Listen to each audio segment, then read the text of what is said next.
আসসালামু আলাইকুম ওয়া রাহমাতুল্লাহি ওয়া বারাকাতুহু। প্রিয় শিক্ষার্থী, আশা করি ভালো আছো তোমরা সকলে।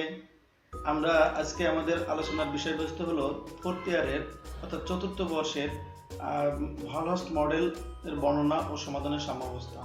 অর্থাৎ এটা হলো ম্যাথমেটিক্যাল মডেলিং বায়োলজি এর বইয়ের প্রথম চ্যাপ্টার, তার একটা মডেল, ভালহস্ট মডেল বর্ণনা আর তার সমাধান এবং তার সাম্যাবস্থা সৃষ্টি।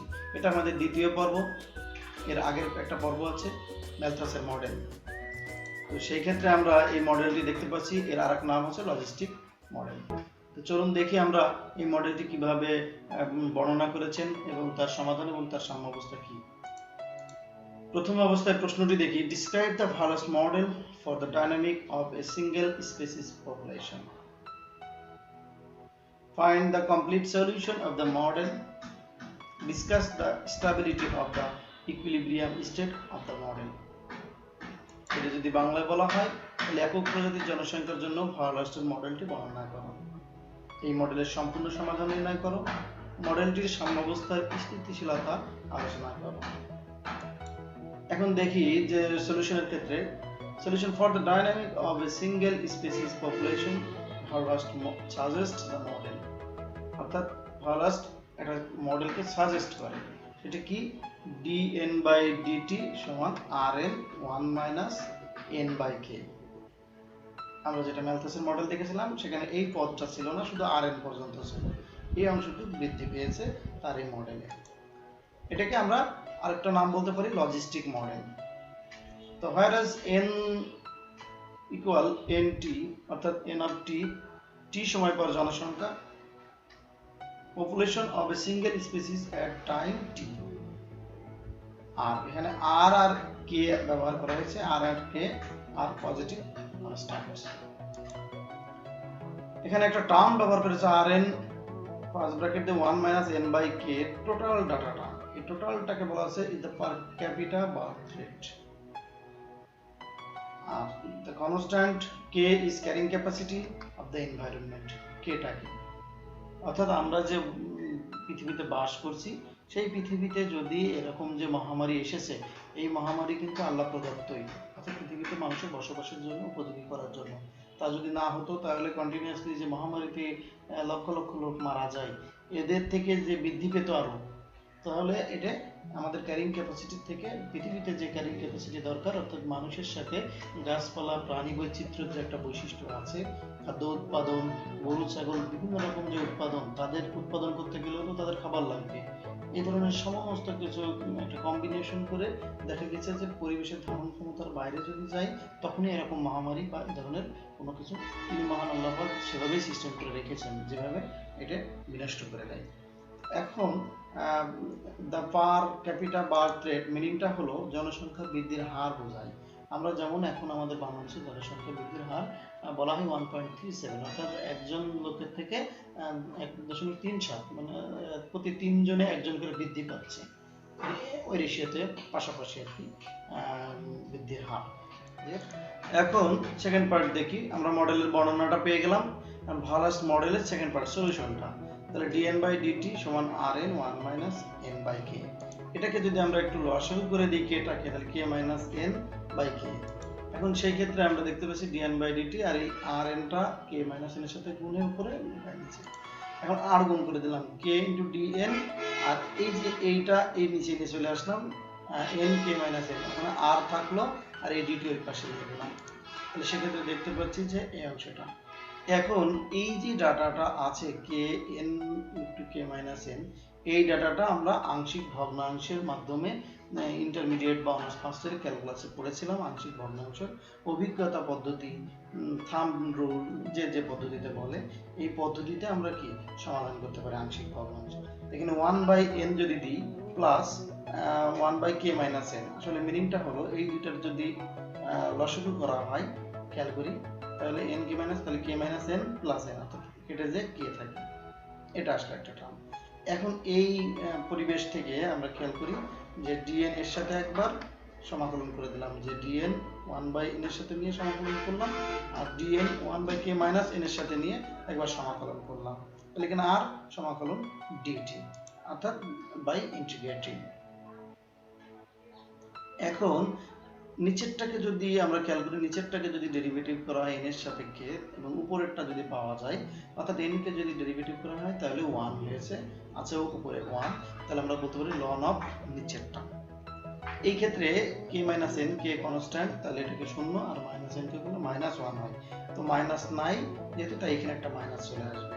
তো আমরা সমাকলনটা করে দেখি, ln n minus ln k minus n, আর একটা কনস্ট্যান্ট c যোগ করা হয়, তো আমরা যেহেতু এখানে সবগুলো ln আছে তাই কনস্ট্যান্টটাকে ln a ব্যবহার করেছি, তাহলে সমান এই পাশে r আর dt কে করলে t হয়, তাহলে এইটা ln m plus ln n, ln m n একটা ফর্মুলা ছিল, সেই ক্ষেত্রে ln an হয়ে গেছে আর এটা থাকলো এখন rt। এখন এখানে log m minus log n মানে log m বাই n হয়, তাহলে এটা m আর এটা n, সেক্ষেত্রে log m বাই n। এখন এই ln ওই পাশে যদি নিয়ে যেতে চাই তাহলে e to the power rt হয়ে যায়, অর্থাৎ e যদি দুই দিকেই নিয়ে নিই তাহলে e ln মানে আমরা জানি 1 আর e to the power rt থাকলো, তাহলে এখানে an বাই k মাইনাস n। এখন এখানে লক্ষ্য করি যে an সমান k minus n e to the power rt, এইটা এই পাশে গুণ হয়ে গেল, এটা আমরা 2 নম্বর সমীকরণ হিসেবে পেয়ে গেলাম। এখন এখানে খেয়াল করি যে ইনিশিয়ালি যদি n সমান অর্থাৎ t সমান 0 সময়, অর্থাৎ প্রথম অবস্থায়, আদি অবস্থায়, ইনিশিয়ালি বলতে কি আমরা এটা একটু লক্ষ্য করি, এই কন্ডিশনটা এটা নিয়ে নিজেদের একটু বুঝতে হবে। যদি একটা জীবাণু, করোনার যে জীবাণুটা, সেটা যদি আমাদের দেশে না আসতো তাহলে কি আমাদের দেশে আক্রান্ত হওয়ার সম্ভাবনা থাকতো? আমি আশা করি যে মোটেও না, কারণ অনেক দেশেই যায়নি, তারা যে কোনোভাবে প্রোটেক্ট করেছে প্রথম থেকেই, বিমান বন্ধ করে হোক, যাতায়াত বন্ধ করে হোক, তারা চীনের উহান শহরের পাশেও কিন্তু অসংখ্য দেশে এটা কিন্তু হয়েছে, মানে আক্রান্ত, কিন্তু অনেক প্রদেশে কিন্তু আবার আক্রান্ত হয়নি, অথচ তার থেকে অনেক দূরে দূরে দেশে যেয়ে কিন্তু আক্রান্ত হয়েছে, তার মানে কি ভাইরাসটা আসা লেগেছে। সেই ক্ষেত্রে আমি বলি আমাদের যে প্রাথমিক সময়, সেই সময় তো বলছি আমরা আদি অবস্থায়, ইনিশিয়ালি, তো ইনিশিয়ালি তখন কি আমাদের সময় কিন্তু ধারণা করি ডিসেম্বরে যখন শুরু হয়েছে, মার্চে আমাদের দেশে আসা শুরু করেছে, তাহলে মার্চ মাসের ওই শুরুটাকে আমাদের দেশের টি সমান 0, মানে ওই সময় আমাদের সময় শুরু হলো। এবার টি যখন বাড়তে থাকছে, তা সেই সময় কিন্তু আমাদের যদি n সমান n0 অর্থাৎ আদি অবস্থায়, টি সময়ে আদি অবস্থায় n0 এর মান যদি 0 হতো, মানে কোনো জীবাণু না থাকতো, কোনো জীবাণু যদি না থাকতো, তাহলে অবশ্যই কি হতো, এখানে আক্রান্ত হওয়ার সম্ভাবনা বা ক্যালকুলেশনে আসতো না। কিন্তু যেহেতু এখানে একজন আসলেও এসেছে মিনিমাম, তাহলে এখন টির মান যদি 24 ঘন্টা পার হয়, অর্থাৎ 3600 সেকেন্ড পার হয়, তাহলে সেখান থেকে 5 জন হতে পারে, 50 জন হতে পারে। যদি আরো এরকম 3600 সেকেন্ড যুক্ত হয়, তাহলে আরো এরকম দ্বিগুণ 4 গুণ করে বৃদ্ধি পেতে পারে, যেহেতু সংক্রামিত রোগ। তো এই যে মডেলটার কাজটা কি, মানে আইডিয়াটা, যদি এইটা না থাকতো, অর্থাৎ আদি অবস্থায় এই জীবাণুটা না থাকতো, তাহলে আমাদের দেশে কোনো প্রক্রিয়া সম্ভব হতো না। কিন্তু যেহেতু একটা হলেও মিনিমাম আছে, তাহলে এটার থেকে এখন কতগুলো হবে সেটাও আমরা এখান থেকে একটু খেয়াল করব। Then from 2 we get a n naught, অর্থাৎ initially k minus n naught e to the power r, t এর জায়গায় 0, তাহলে r into 0 মানে 0, e to the power 0 মানে 1 হয়ে যাবে। তাহলে আমরা দেখি n naught সমান k minus n naught, এখান থেকে a সমান k minus n naught by a n naught, এর ভ্যালুটা পেলাম এইটা।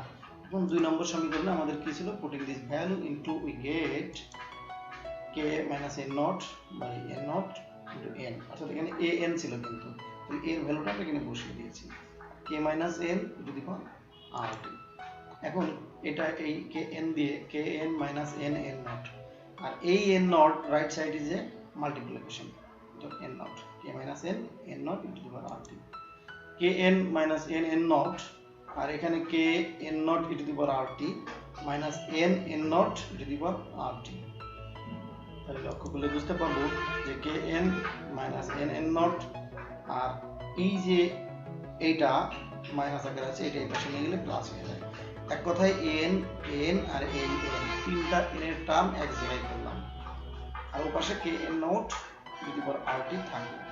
এখন এখান থেকে আমরা তিনটে n থেকে একটা n কমন নিয়ে নেব, তাহলে n যদি কমন নিয়ে নিই, k minus n naught plus n naught to the power rt, k n naught to the power rt, এই n রেখে বাকি সব ডিভাইডেড করে দিলাম রাইট সাইডে, k n naught to the power rt, k minus n naught plus n naught rt। এই যে n মানে কি ছিল, t টাইম পরে আমাদের জনসংখ্যা ছিল, অর্থাৎ পপুলেশন ছিল, তো সেই ক্ষেত্রে এই nt সমান k n naught e to the power rt by k minus n naught plus n naught e to the power rt। এটা 3 নম্বর সমীকরণ দিয়েছি, এইটাই হলো আমাদের solution. This is the required solution.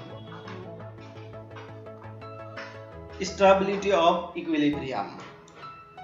Stability occurs when dn by dt equal 0. That's mean আমাদের যে birth rate আছে এটা ইকুয়াল 0। তো এটার dn by dt মিনিংটা কি rn 1 minus n by k, এটার মিনিংটাও 0। তো rn k minus n, k যদি লসাগু করে দিই তাহলে k minus n by k, এটা উপরেরটার সাথে মাল্টিপল হলো আর নিচে k থাকবে। এই k টা রাইট সাইডে যদি মাল্টিপল করা হয় তাহলে 0 হয়ে যাবে rn k minus n। সেক্ষেত্রে দেখি যে n k minus n, তাহলে এখানে কিন্তু দুইটা টার্ম হারিয়েছে, একটা হলো k আর একটা হলো ছোট r।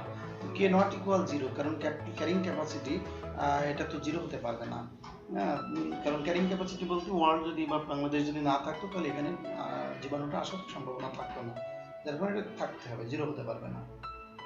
কিন্তু আমরা এখানে মাল্টিপল করেছি।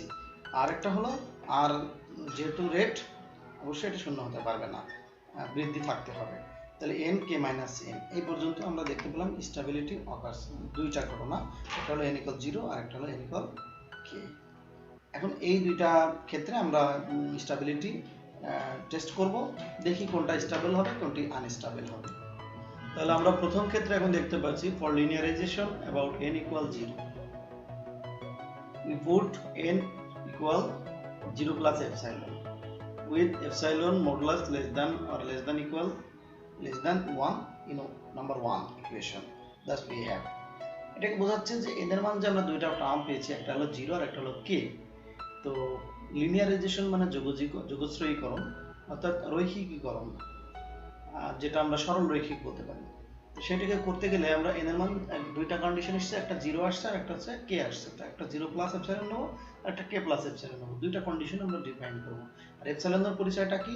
এমন হতে পারে 100 ভাগের 1 ভাগ, অতি ক্ষুদ্র 1000 ভাগের 1 ভাগ।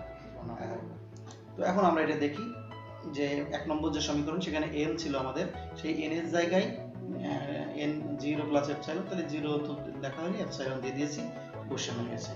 এখন দেখি এটা থাকলো আর এপসাইলনের সাথে গুণ, আর আর এপসাইলনের সাথে গুণ করলে আর এপসাইলন স্কয়ার বাই k। এখন রৈখিকরণ মানে হলো দ্বিঘাত থাকতে পারবে না, কারণ আমরা জানি সরলরেখার সমীকরণ ax + by = c, x এর ঘাত সব একঘাতিক হতে হয়। এখানে এপসাইলন স্কয়ার দ্বিঘাতিক হয়ে গেছে, তাহলে এইটাকে আমরা যদি যেহেতু দ্বিঘাত এটা মানে কোয়াড্রেটিক ইকুয়েশন হয়ে গেছে, তাহলে এটাকে যদি অমিট করে দিই তাহলে অবশ্যই d epsilon by dt equivalence, মানে এইটা তো খুবই ক্ষুদ্র, কারণ এপসাইলন এমনি ক্ষুদ্র 1000 ভাগের 1 ভাগ বা 1 লক্ষ ভাগের 1 ভাগ, সেখানে স্কয়ার করলে এটাকে 1 কোটি ভাগের 1 ভাগ, মানে অতি ক্ষুদ্র হয়ে যাবে। যার কারণে এটাকে আমরা যদি বাদ দিয়ে দিই লিনিয়ারাইজেশনের জন্য তাহলে আর এপসাইলন থাকে। এখন এইটা আসলে আমরা দেখতে পেলাম যে এপসাইলনের জায়গায় যদি n বসিয়ে দিই dn by dt equivalence rn হবে।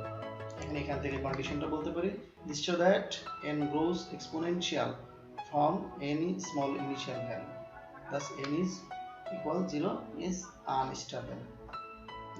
Secondly, for linearization about n equal k, we put n equal k plus epsilon with epsilon more less than 1, number 1 equation, thus we have dk plus epsilon, এখানে n ছিল সেখানে আমরা k plus epsilon বসিয়ে দিচ্ছি, এটাতেও বসিয়ে দিচ্ছি, এখানেও বসিয়ে দিচ্ছি। এখানে k যদি লসাগু করে দেওয়া হয় তাহলে k minus k minus epsilon, তাহলে k কে কেটে যায় minus epsilon by k থাকে, আর এখানে r k r epsilon, এইটা এর সাথে মাল্টিপল করে দিলাম, তাহলে r k ইনটু এইটা আর epsilon এইটা।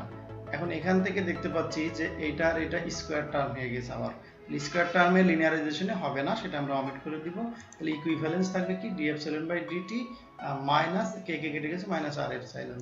এখন এই এপসাইলনের এই ভ্যালুটা আমরা একটু দেখে আসি যে n সমান k প্লাস এপসাইলন, এপসাইলন মানে কি n মাইনাস k, তাহলে এখানে এখন আমরা n মাইনাস k আর n মাইনাস k বসিয়ে দেব। এই এখান থেকে লক্ষ্য করা যাচ্ছে যে this show that n tends to k as t tends to infinity। এটার মিনিংটা হলো t এর মান যদি অসীম সময়ের দিকে ধাবিত হয় তাহলে n এর মান ক্যারিং ক্যাপাসিটির দিকে ধাবিত হবে। তো সময়ের মান যেহেতু অসীম হতে পারে না, অতএব ক্যারিং ক্যাপাসিটি কখনো জনসংখ্যা সমান হতে পারবে না, অর্থাৎ ক্যারিং ক্যাপাসিটি যা আছে তাতে জনসংখ্যা ওই পরিমাণে কখনোই হবে না। তো সেই ক্ষেত্রে বলা হচ্ছে thus n equal k is stable। ধন্যবাদ সকলকে আমাদের সাথে থাকার জন্য। করোনাকালীন সময়ে সবাই সুস্থ থাকুন, ভালো থাকুন। আল্লাহ হাফেজ।